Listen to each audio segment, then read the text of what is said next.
Okay, hi everybody.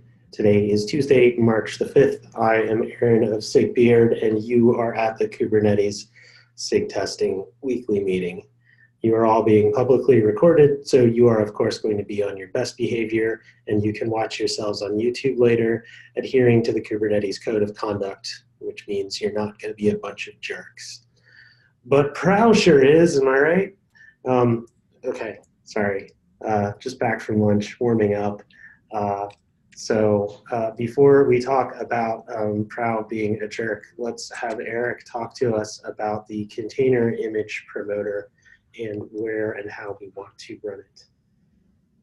So can you give us a little bit of context first, Eric, on like what this thing is? Yeah, so the image promoter is something which will allow images published to a staging repo to be like promoted to a production repo. So with all of we have various images in the main KK staging repo, and the infrastructure working group has made the image promoter. This is the tool that they're going to use to run that and have it be promoted.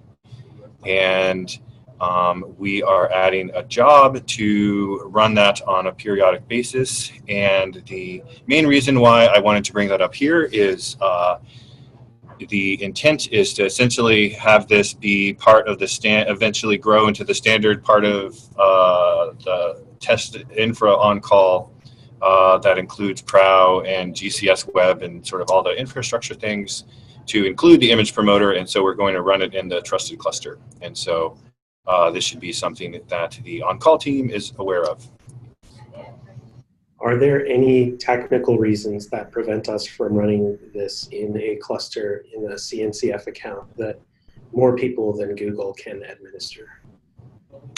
That is what I was lobbying for initially, and it's mostly that is the goal, but the more, I guess, the team feels that the most expeditious way of accomplishing that is to have it start running in a cluster, in the current cluster, and then sort of use that as a hooray, look, this thing, we can now promote images, and lots of people can do this by sending PRs. Let's sort of use that to gain momentum and run this, create a CNCF cluster and run it there. So once there is a cluster that the CNCF manages, we would move the job there. But right now that apparently doesn't exist. So speaking with my SIG testing hat on, like I guess maybe I should actually ask the people who are on call how they feel about supporting this additional thing. But it sounds like maybe you all have already talked and are okay with it. I think with my Kate's infra working group hat on, though, I think I'm just asking, like, if there are any technical things that prevent us from doing this, those should be documented, because there is actually a cluster. It's just supposed to be an alpha cluster that automatically self-destructs after however many days, I think 30 or 90. To prevent us from relying on something that was stood up temporarily as the permanent solution. But we do already have the community DNS setup running on there, and we also have something else that's not coming to mind right now. Oh, the publishing bot is also running on that cluster. So there is a place to run things. It's more just whether or not there are support burdens that require that we run this here, credential burdens, that sort of stuff. So it'd be awesome if that reasoning was documented someplace so we could talk about it at the working groups meeting. Yeah, that sounds like a good point. I don't know why we can't run it in the same place as the publishing bot. If it's being deleted every 30 days, maybe that will be annoying to have to recreate the credentials to have Prow schedule it in that. But technically, there are no reasons. But yeah, I'll add that, and then see what they think. Okay, our intention is to eventually have that be a long-lived cluster, but we have like a number of policy things that we want to get right. So that's why we're making sure the cluster self-destructs. Plus, right. Make sure we can press a button and have the thing deploy. GitOps, yay. Okay, so anybody else from Test Info agree with that, or did what Feta say like totally sound good to all you on-call people? Totally sounds good. Silence is assent in this case. Okay. I just wanted to understand something though. It sounds like the CNCF clusters are ephemeral with maybe some short lifetime as opposed to the everlasting gobstopper that is Prow. It is ephemeral on purpose at present as a temporary measure too, because there are all sorts of policy questions and doing things the right way questions that need to be sorted out. And so to encourage us to continue to iterate rather than rely on a bunch of stuff that's organically done in a half-hearted measure, like we're just going to make sure it blows up until we feel like we have something that's longer lived. Please show up to the meeting tomorrow at 8:30 a.m. Pacific if you'd like to find out more. Okay. So the main thing I wanted to try and talk about today was the fact that Code Freeze is coming up on March 7th. Code Freeze for the Kubernetes 1.14 release, I should say. Now I'm wearing my release lead hat. And so I'm super paranoid about whether or not Prow is unstable right now and whether there are any things coming down the pipeline that could make Prow more unstable. So I initially wanted to frame this discussion in terms of, hey, are there any large changes that anybody here wanted to try and land?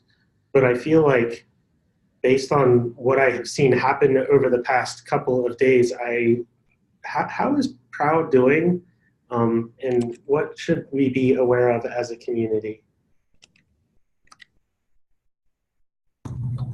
So Prow overall is mostly okay. I think we had a couple hiccups yesterday with Prow itself that were not really user-facing and quickly addressed. I think the bigger issue that we're seeing right now is with Tide.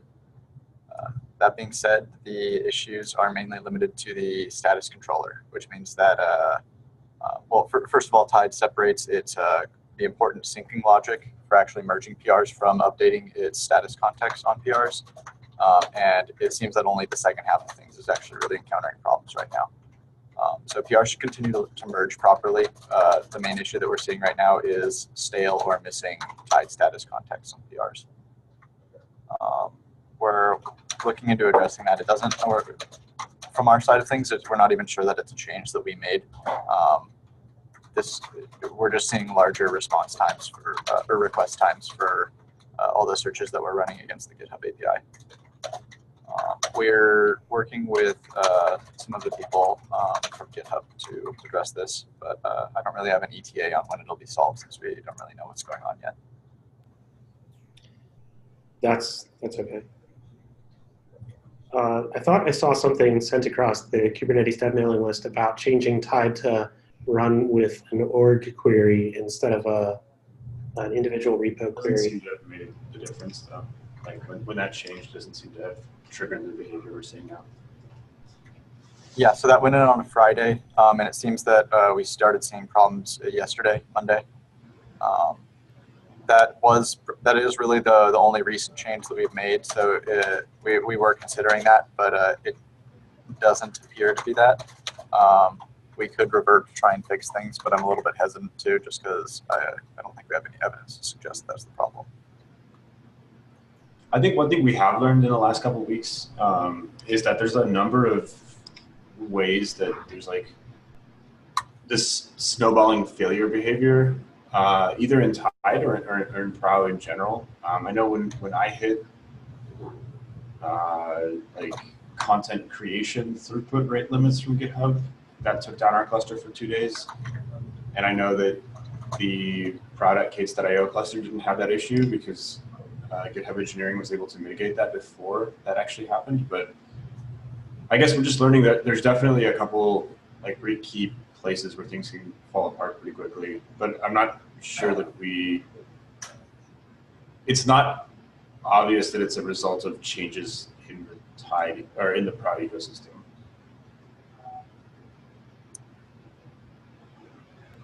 And I'm not sure that we have any large features that are supposed to land that would be risky to do. I mean, I'm just so I put out a call. It doesn't seem like anybody has suggested anything in the meeting notes. So then I'm looking through everything in our V114 milestone. And first off, there's a lot of stuff in here that's probably not going to get done in this milestone, and we might want to remove it. I don't see anything super huge. I know there's been a lot of activity around Glasscus and its use for AWS, but as far as I know, we're not doing anything about that or with that right now. If it's not going to be in for 1.4, I should have spoken to Jason prior to this call.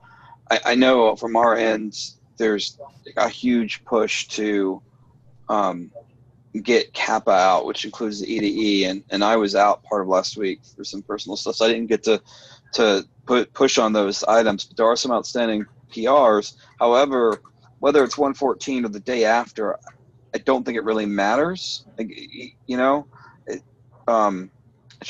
it's not going to be part of actual. Yeah, what does that even mean with respect to 114? I guess you just want a stable proud to do testing, right? Yes, I want to ensure that our contributors have the best, smoothest experience while they're trying to chase their tails around random flakes and test failures. So it's unproductive for everybody involved if we change workflows on them, or if we dramatically we risk introducing bugs that could cause additional flakes.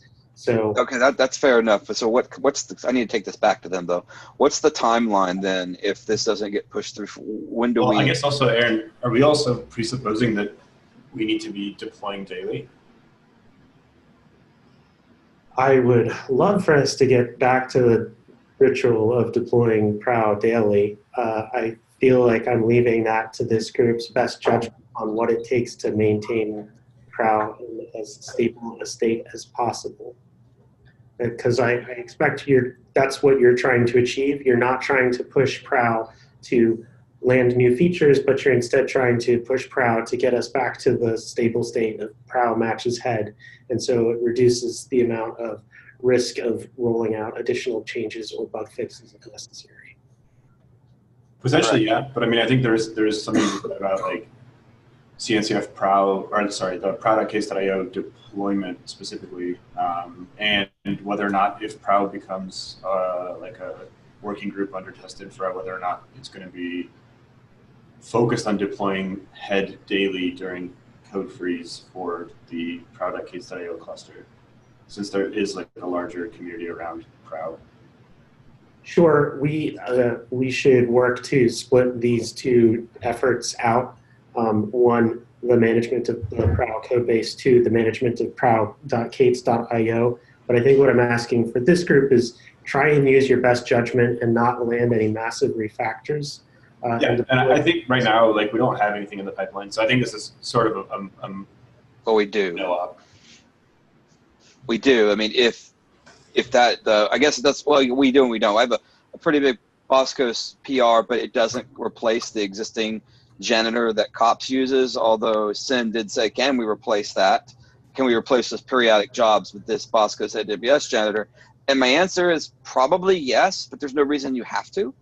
You can continue to use what you have, and this would only affect the new Kappa accounts. I guess also, sorry, I wouldn't have personally considered Boscos as part of Prow, but Okay. Well, Aaron said, that smooth pipeline, yeah. And I guess. And I'm just talking about our test infrastructure in general, not just Prow. We have a number of different things. And I include Boscos in that just because if we start to have issues checking out and cleaning up projects, we're going to have a bad time pretty quickly. Yeah, for that, I will vote for just run the new and the old janitor in parallel and make sure the new one works, and we can replace the old one maybe after the release or after. Yeah, that's totally fine with me because it will only screw up Kappa. It won't screw up you. The only thing that we had to worry about would be I didn't screw up the service definition, and there have been eyes on that, so I think we're good there. Okay. All right. I feel like I've lectured us enough about process and stability. On top of the stability, I have two things. So when is the next topic I want to talk about? That's something we probably want to fix. The other thing is I tend to move the reporting from Planck to Crier sometime in the future. But I'm trying to not fighting with Tide on GitHub tokens. Because last time when I flip it, I didn't point to GH proxy and that straddled our token usage. So I guess my best bet is I can just wait after the code freeze to make that movement. That would be appreciated. Yeah, okay. I feel like that's probably the right call. Sure. Okay. Yeah, I guess, like, again, just to reiterate to all, it's kind of like we're just trying to settle down or quiet our test infrastructure to make sure we're not deploying any changes, because people will have enough of a fun time trying to triage and troubleshoot individual test failures and flakes. If we start changing additional things on them, it's not going to be great. But I'm not trying to say don't ever merge any code and test info repos ever again, nor am I trying to say don't ever deploy anything ever again. I'm just trying to say, like, use your best judgment, and let's all kind of be mindful of what's going to be helpful for everybody and what's going to not be so helpful. Yeah, so to be clear, you don't want us to deploy anything. That was a joke, Aaron.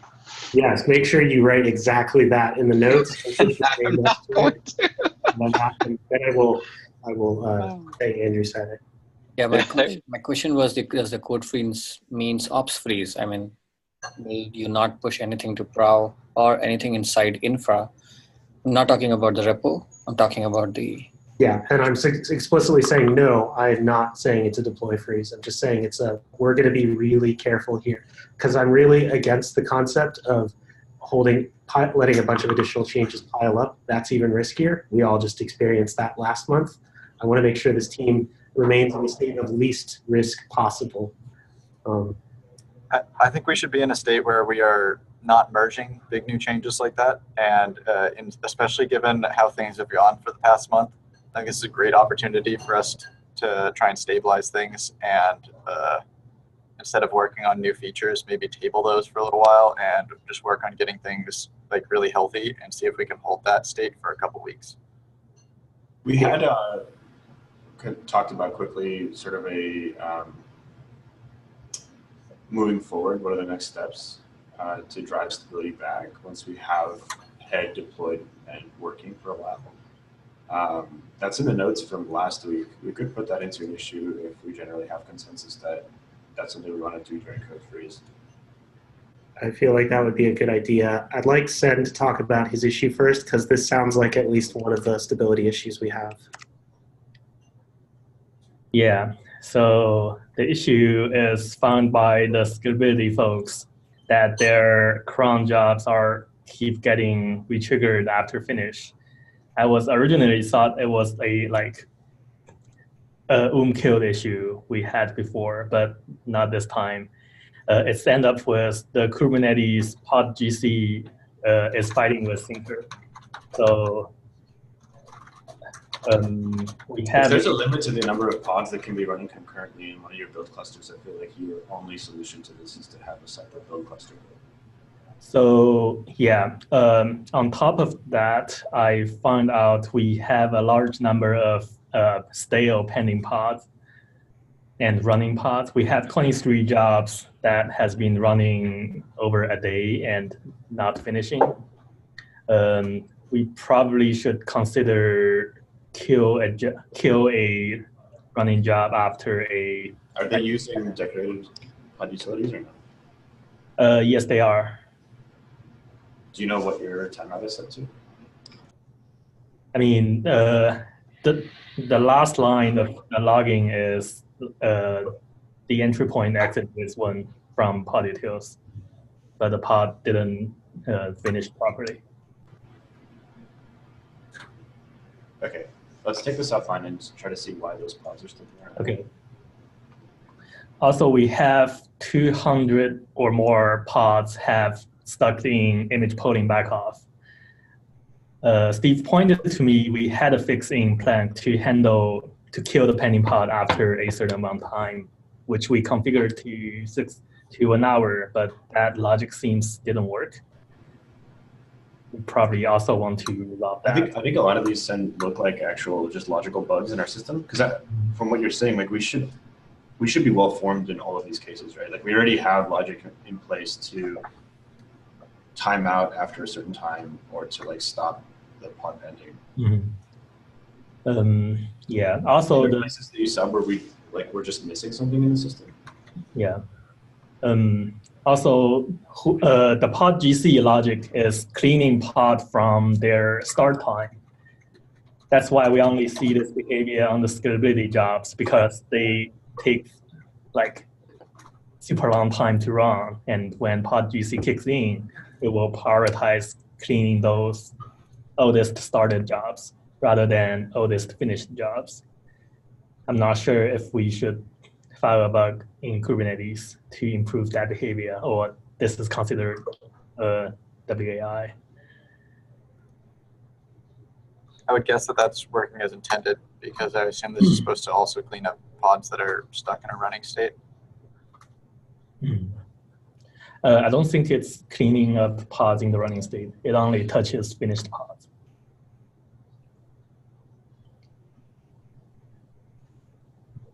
In that case, we should improve that then. That seems backwards. That's what I was going to say. I think the last note I have is we are keep adding more and more always run pre-submit in test infra. The latest one we added is a always run pre-submit that checks if GitHub is spelled properly. I feel like that's not super necessary. Can we just delete that job? I don't know why that was added. We added it because I'm not like super interested in having people submit PRs to do spelling fixes and then have those continue coming in. We can merge it with the other linter job if we'd like to.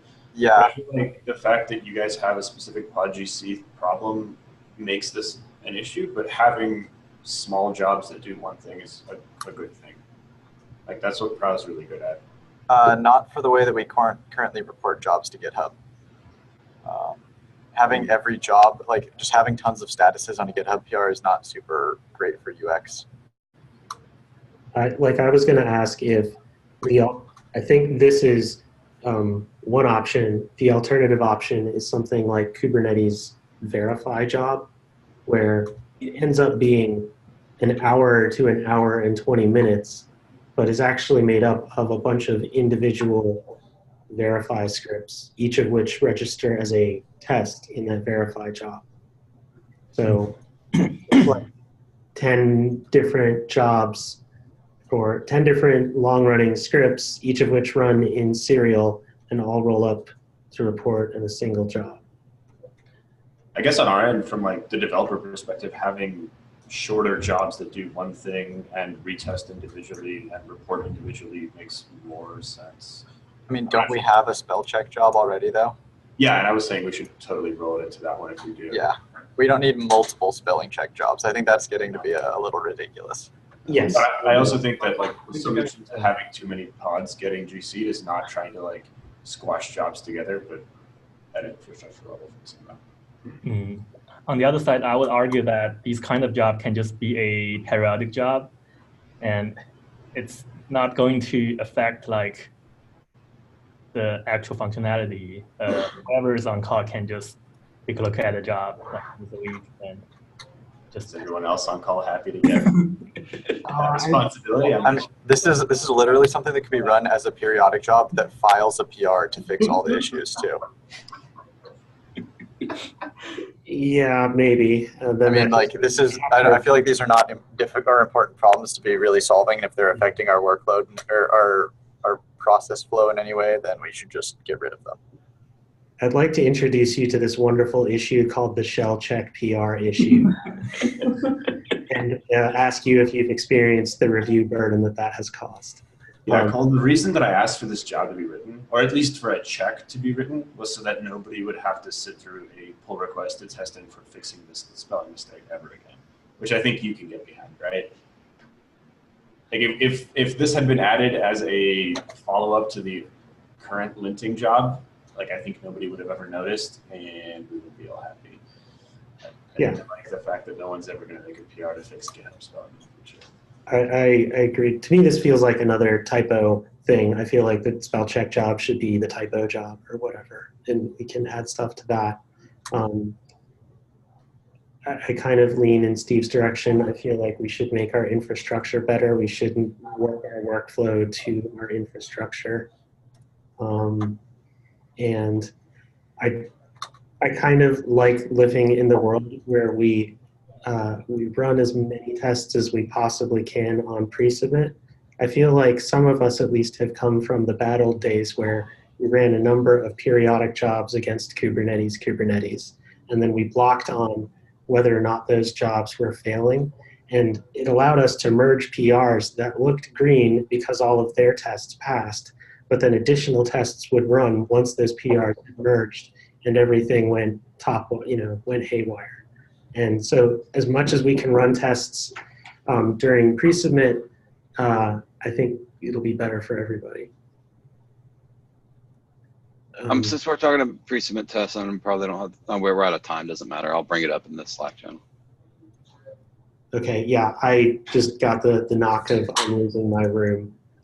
Sorry. So, and there's something else on the agenda that I apologize we didn't get to ask about, where to add a plugin that cross-references. External plugin, so that works for me. Okay, external plugin does sound like a great place to start, and we can continue to talk about that on SIG testing. Thanks everyone for your time. Happy Tuesday. See you all online.